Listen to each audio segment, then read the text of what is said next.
45 lakh student और 2 board examination. और क्या रहेगा सीबीएसई का 2026 के लिए आने वाले साल के लिए जो schedule class 10th board examination का, बात करेंगे उन सभी टॉपिक्स की आज की सेशन में। So hello and welcome everyone, I welcome you all to this channel. और आज हम लोग ब्रेक डाउन करने वाले हैं टोटल जो सीबीएसई ने 2026 के लिए जो अपना शेड्यूल, जो टाइम टेबल जिसको डेट शीट हम बोलते हैं, उसको क्या मेजर चेंजेस किए हैं, क्या परिवर्तन किए हैं इस साल। 3 प्रमुख बातों को आज के इस सेशन में हम लोग जानने वाले हैं। सबसे पहले बात करें कि ये जो नोटिस आई हुई है सीबीएसई के द्वारा, जिसके अंतर्गत ये बताया गया है कि क्या शेड्यूल रहने वाला है, क्या मेजर चेंजेस अब की बार सीबीएसई ने अपने 2026 जो अपकमिंग बोर्ड है उसमें क्या क्या चेंजेस किए हुए हैं। तो सबसे पहली बात आपको पता होना चाहिए कि क्लास 10th में दो आपके जो है प्रमुख एग्जामिनेशन होने वाले हैं। पहला आपका मेन एग्जामिनेशन जो आपके फरवरी और मार्च में होने वाले हैं, और बाकी दूसरा सेकंड एग्जामिनेशन यानी सेकंड बोर्ड आपका जो होने वाला है मई लास्ट में, यानी कि आपका अप्रोक्सीमेट मई में लगभग आपको मिलते हैं 60 से 65 दिन। यानी कि एक एग्जामिनेशन आप देंगे मेन एग्जामिनेशन, उसके बाद आप चाहें तो एक एग्जाम और भी दे सकते हैं। वो लगभग 60 से 65 दिन के बाद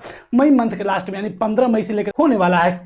खैर, बात करें अब की बार के टोटल बच्चों की, तो टोटल 45 लाख स्टूडेंट अपीयर होने वाले हैं और 2 बोर्ड एग्जामिनेशन को हर बच्चा आपकी बार क्लास 10th में जो पहली बार बैठने वाला है वो इस बात को फेस करने वाला है। सीधे बात करें शेड्यूल की, तो शेड्यूल जो सीबीएसई ने दिया हुआ है वो टेंटेटिव है। टेंटेटिव का मतलब होता है इसी के इर्द गिर्द आपका लगभग एग्जैक्ट तो नहीं कर सकते, 1-2 दिन का फर्क हो सकता है या फिर हो सकता है यही हो जाए फाइनल भी। तो टेंटेटिव का मतलब होता है प्रस्तावित जो डेट शीट है, यानी कि इसमें थोड़े मोड़े मेजर चेंजेस हो सकते हैं आने वाले 1-2 महीनों में। लेकिन उम्मीदें की जाती है अगर टेंटेटिव डेट शीट आ गई तो ओवरऑल लगभग आपके एग्जामिनेशन इसी के आसपास और इसी फॉर्मेट के हिसाब से होने वाले हैं। जैसे कि बात करें, हर साल आपका सबसे पहला पेपर होता था इंग्लिश का, लेकिन अब की बार जो सबसे पहला पेपर होने वाला है वो है मैथ का। यानी चाहे आप स्टैंडर्ड लिए हो चाहे फिर बेसिक लिए हो, इन दोनों में यानी कि मैथ्स का जो सबसे पहला एग्जामिनेशन है वो आपका 17 फरवरी को देखने को मिल सकता है। यानी कि टेंटेटिव डेट शीट के अकॉर्डिंग सबसे पहले एग्जामिनेशन और सबसे पहला जो पेपर है वो मैथ्स का होने वाला है, चाहे आप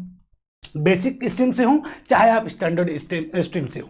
यानी कि 17 फरवरी से आपका एग्जामिनेशन है, सबसे पहला पेपर है मैथ्स का। इसके बाद आपका 21 फरवरी को आपका इंग्लिश में आपका लैंग्वेज एंड लिटरेचर है या कम्युनिकेटिव है, इन दोनों, यानी कि इंग्लिश का पेपर आपका 21 फरवरी को, 17 को मैथ, 21 को आपकी इंग्लिश, और इसके बाद 25 फरवरी यानी 25 फरवरी आपका साइंस होने वाला है।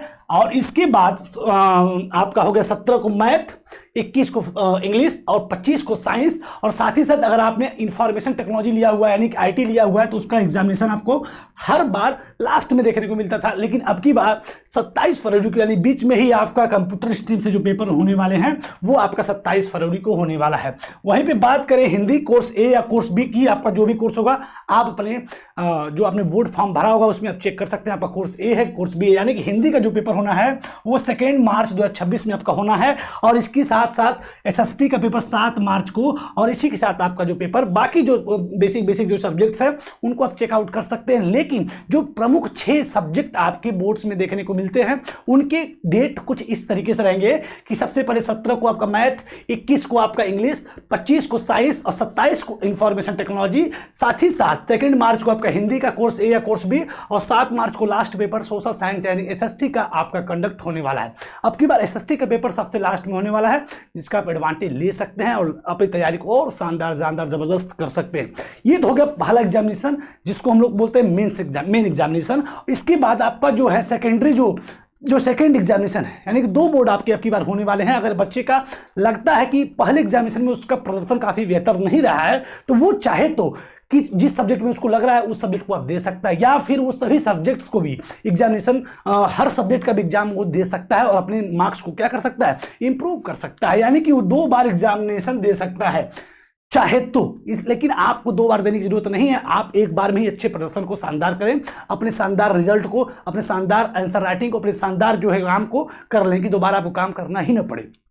जैसे दोबारा जो डेट शीट है वो आपकी जो है 15 मई को, यानी कि लगभग 65 दिन का आपको समय मिलता है, और उस 65 दिन में आप फिर से रिवाइज करके चाहें तो फिर से सभी सब्जेक्ट्स के एग्जामिनेशन दे सकते हैं। जैसे 15 मई 2026 की बात करें तो सबसे पहला पेपर मैथ्स का होगा, इसके बाद आपका कंपार्टमेंट का पेपर है वो अलग मामला है, इसके बाद 19 मई को साइंस का पेपर है, फिर इसके बाद 22 मई को आपका जो है एसएसटी का पेपर यानी सोशल साइंस का पेपर है, इसके बाद आपका जो है 26 मई को एक लैंग्वेज और 30 मई को दूसरी लैंग्वेज यानी हिंदी और इंग्लिश। आप जो है इस तरीके से कुछ सेकेंड एग्जामिनेशन का भी शेड्यूल सीबीएसई ने अपनी ऑफिशियल वेबसाइट पे लॉन्च कर दिया है, जिसको आपने देखा, समझा और जाना।